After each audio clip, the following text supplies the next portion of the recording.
Hallo und herzlich willkommen in der Sendung Diplo International, in der ich Botschafter, die in Deutschland akkreditiert sind, zu Gast habe. Heute nenne ich die Sendung nicht Diplo International, sondern Diplo International. Warum? Weil das Gespräch auf Englisch stattfindet. Der Herr Botschafter von Mexiko kann zwar ein bisschen Deutsch, aber spricht lieber auf Englisch. Ich begrüße sehr herzlich. You are welcome, Excellency, Mr. Francisco Quiroga, Ambassador of Mexico to Germany. Danke für die Einladung. Gerne. When you came to Berlin in the year 2021, we had the pandemic situation.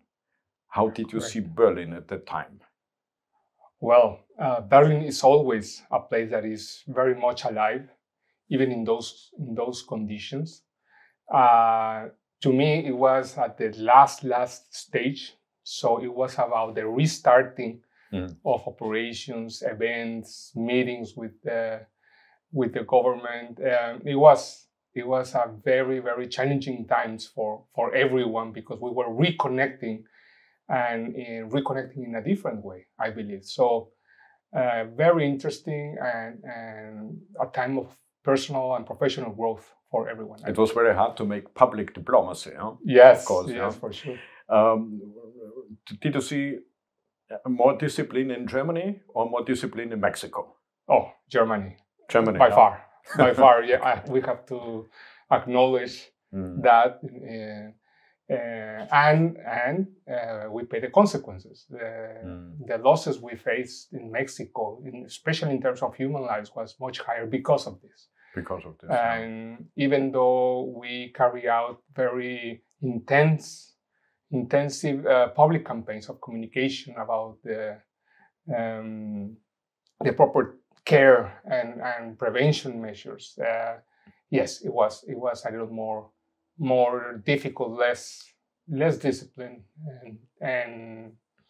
but yeah, it's. I'm interested in your career. You're a diplomat, top diplomat. But you were not born as a diplomat, not educated as a diplomat. You did not study political sciences or something, but you were top manager in the steel and mining branch. That's correct. And suddenly you were appointed as ambassador to Berlin. What have you done before, and what was the reason to shift to this diplomatic job?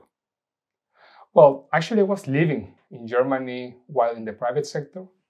I was a managing director of a couple of German companies that were in trading, mining, processing in the metals and minerals sector. Because of that, I was then invited to become vice minister of mining in Mexico. So I did that. I think we implemented, let's say, best practices in our mining and making metallurgy operations in Mexico, and then because of my previous experience in Germany, I believe I can only speculate. Then I was invited by the Mexican president to come here as an ambassador, which is the greatest honor in my life. Okay, so it was the idea of the president or of the government to have you as an ambassador, and it was not your request. No. Okay. Although I have to say that to me the only possibility of really where I could say I could contribute because of my knowledge, my experience, of course, was Germany. But for sure, no. This is a unilateral invitation. And do you miss the steel workers? Very much. I'm a miner. From that sector. That sector gave me everything, including all the way to support my family and grow my family, take care of my family. So yeah, it is. This branch is extremely important for Mexico.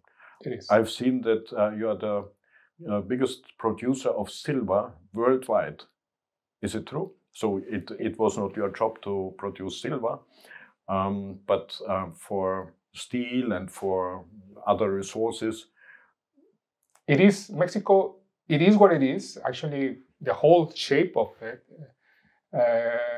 can be in a very high degree explained by the mining operations. And the mining operations is what gives the competitiveness to the steel making, among others, operations. And the steel making operation, the competitiveness of the steel making operations is what gives the competitiveness to the auto making operations in Mexico, which Mexico, along Germany, it's a very important producer of autos and auto parts.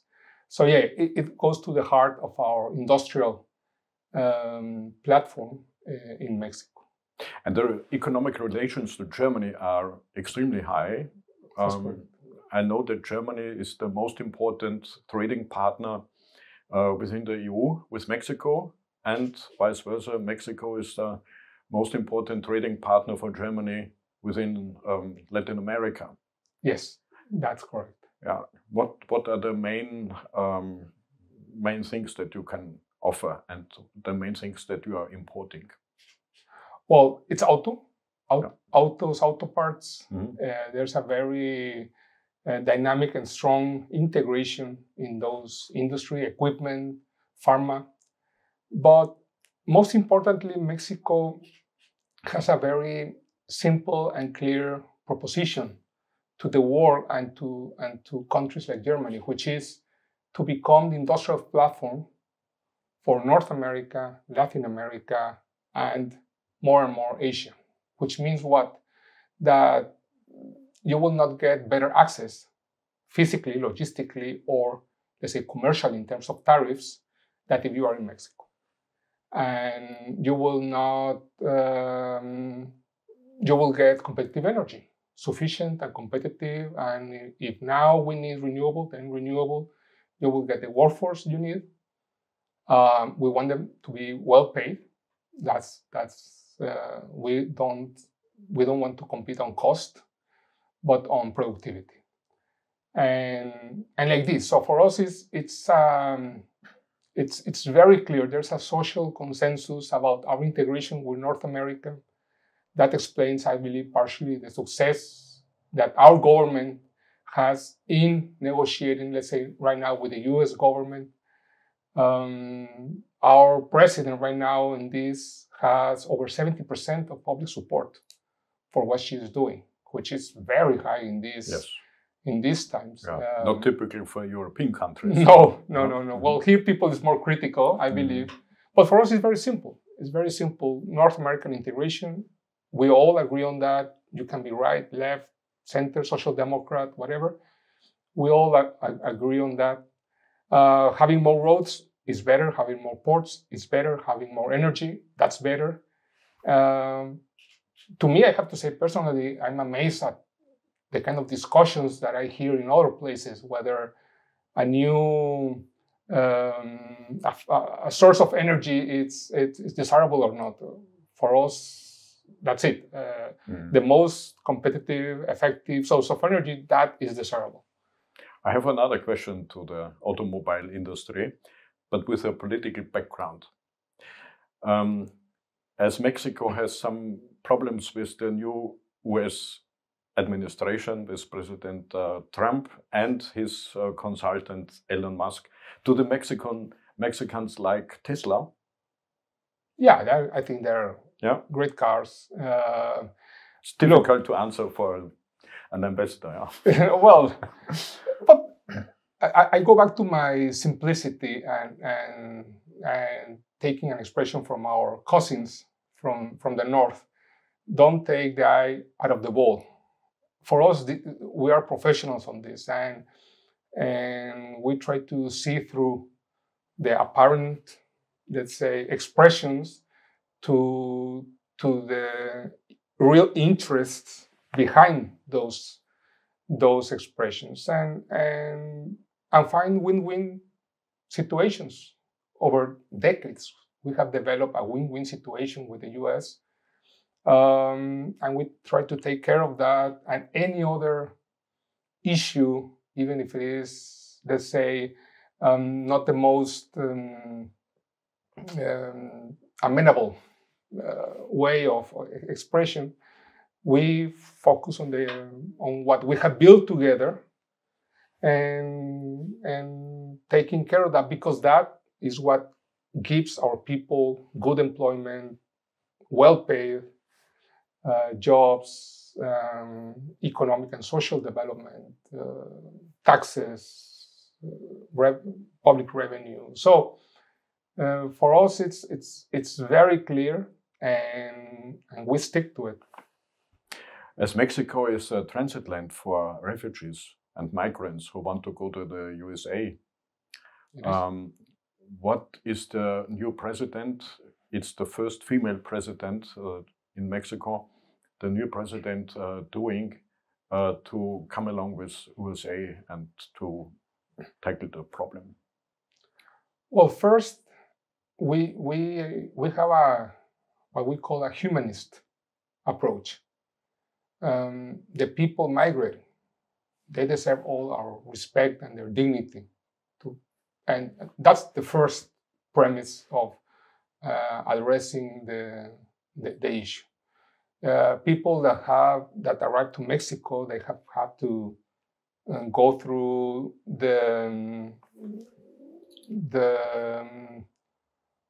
through Panama, through the worst conditions possible, the jungle, and you cannot criminalize migration in this way. So the first, let's say, premise is that our approach is a humanist approach, and we treat this as a social phenomenon, and then we try to make the best out of this difficult situation. For example, stay in Mexico. We have plenty of projects. We need more workforce. We have a very strong education system, technical education system, so easy to integrate people into our economic activities. So if you want to work, Mexico is a very good option. It seems that your president, Claudia Sheinbaum, has a quite good relation to President Trump. Well, focus, interest. Yeah. If it is a quid pro quo situation, this for that, then we focus on the this for that, and make sure. Yeah, she knows that she has to play with the deals. Well, and she's and cold head. She has a cold head. Yeah.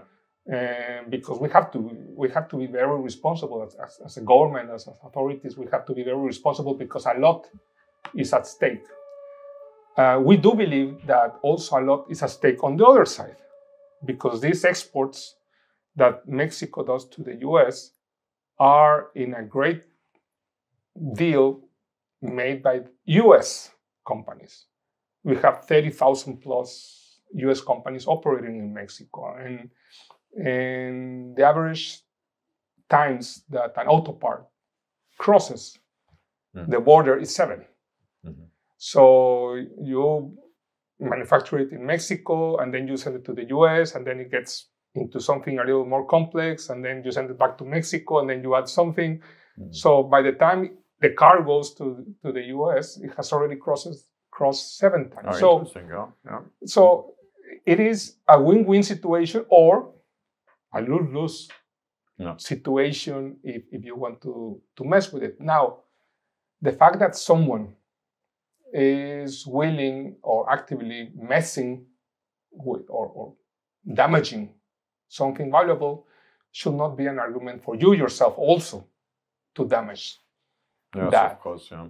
So we try to focus on the win-win potential, make sure that everyone understands what's at stake, how everyone is benefiting, and stay focused on the bottom line.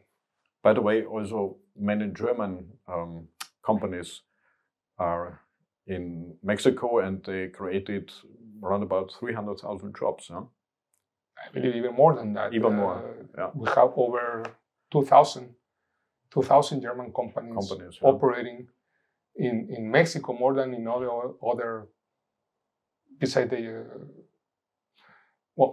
any other Latin American country for sure.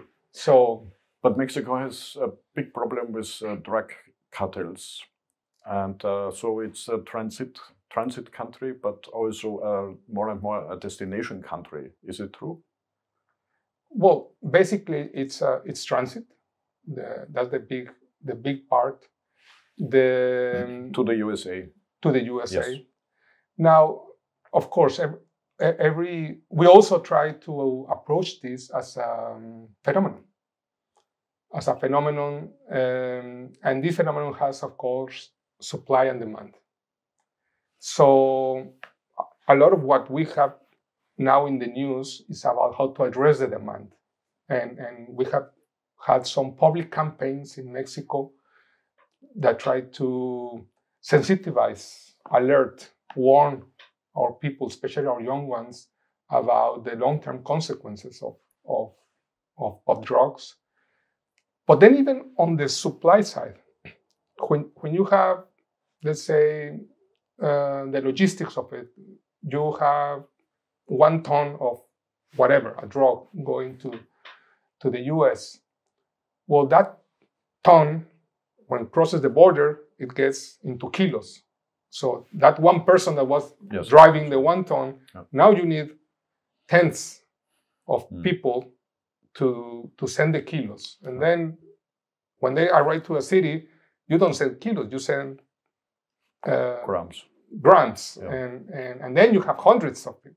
Yeah. So even on the supply side, the whole logistic of it, you have a great deal of it happening in the US.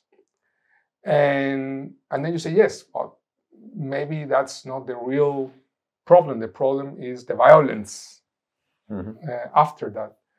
Well, the violence has 2 components, money and weapons. Yeah. And they also originate in the US. And it's straightforward, not easy, but straightforward to address those 2 issues. So there's plenty, we're on the same side, the US government, the Mexican government, we want the same thing. There's plenty that we can do together, plenty that we can do in Mexico, but also plenty that we can do in the US. So, and right now, as we speak, we have our security cabinet in the US working with the State Department to find new, better, mutually satisfactory ways of cooperating for this. Another topic. Yes. I've read that Alexander von Humboldt mentioned if there is any spot on the globe to be named as a paradise, it must be Mexico. Why? How did you sell Mexico in the ITB that just took place in Berlin? Yeah. What are the highlights? Well, von Humboldt sold Mexico to us also. He not only presented Mexico to the world, he presented Mexico to itself. Because especially in those times, Mexico could be confounded with Mexico City, where everything happened, and maybe Veracruz, which is the port that will connect to Hamburg or Bremen. And Alexander von Humboldt went also to the other parts. Mexico is huge. If let's say one end of it is here in Berlin, the other will be in Tehran. In Tehran? Yeah. Oh my dear. So, and with 130 million people, huh? Well, exactly. Yeah. Okay. Exactly. So, and you have 2 mountain ranges crossing as high as the Pyrenees. So you can imagine all the ecosystems, the difficulty to go through all these places. And Alexander von Humboldt pretty much spent all his fortune exploring. So for us, we have these 2 kind of visitors. Yeah. The one that were looking for gold, which were less welcome than the explorers. And it was not only von Humboldt. We have other German explorers that the same, that they brought plants, they brought music. Some of the music of these, even pre-Hispanic, they save in these wax rolls. They have them here at the library. And so they were eager for knowledge. And so for us, the first reference of the German explorers were these not gold-thirsty conquerors, but these knowledge-thirsty. And that's why, since the beginning, we started this relationship with the right foot. Yeah, wonderful. The Mexican community in Germany is huge. And growing. Yeah, what are these people doing mainly? You have more and more students. Yeah. Now, after Spain is the most popular destination for Mexican students. Although the German language is really difficult. Yeah, tell me about it. And we have people that work in professionals that work in these 2,000 plus German companies that eventually follow their career, keep developing their career, and come here to Germany. They get this path. And people that come here following love. They fall in love. We have plenty of Germans in Mexico because of the companies or because of tourism. They fall in love, they come here, and they create beautiful stories. So part of this Mexican community is your family. You have 3 children. What are they doing? Well, 2 of them are already grown-ups in university. One is studying logistics, and the other one law, juris.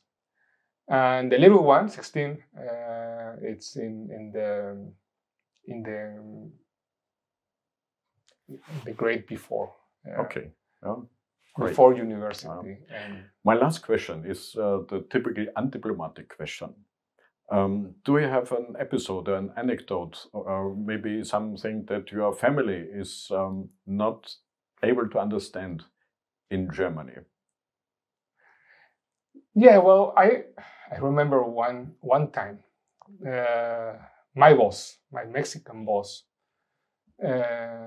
told me, well, in another part of, not in my side of the business, but in another part. And he told me, well, the German, they refuse to follow my instructions. I said, well, that's impossible. That has not been recorded in history. And I said, are you sure? I find that hard to believe. Yeah, I tell them I want them to do this, and they say no. I said, well, why don't we organize a meeting? Maybe I can help. So the meeting happens. And then he said, well, all managing directors, like top-notch professionals. He said, well, what do you think?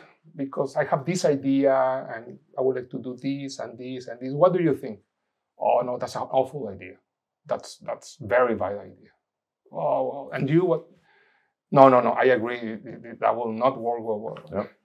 And I said, oh, now I understand the confusion. I said, look, dear colleagues, Mr. would like you to do this, and you to do this. Oh, es wird gemacht. Kein Problem. Wird gemacht. Kein Problem. And he said, well, I don't understand. Well, you were asking what they think about your idea. And they were telling you. You were not instructing them. And mental differences. Exactly. So, yes, sometimes those little details can have make a difference. But I will say that more than the anecdotal differences, something that I have noticed is the how mature, how much respect the German culture gives to one another, and the community spirit around that is very, very strong. That is something which is admirable, and I believe it's something that I wanted my kids, my children to be exposed and to benefit from them. Okay. Excellent. Thank you very much. It was extremely interesting. Ich danke Ihnen auch fürs Zuschauen und möchte Sie einladen, wenn Sie in Berlin sind, sehen Sie sich die mexikanische Botschaft an. Die Architektur dieser Botschaft ist hervorragend und wirklich sehenswert. Die Botschaft befindet sich neben der CDU-Bundeszentrale und wie gesagt, ist sehenswert. Ich freue mich, Sie wiederzusehen in der nächsten Sendung von Diplo International und wünsche Ihnen alles Gute. Auf Wiedersehen.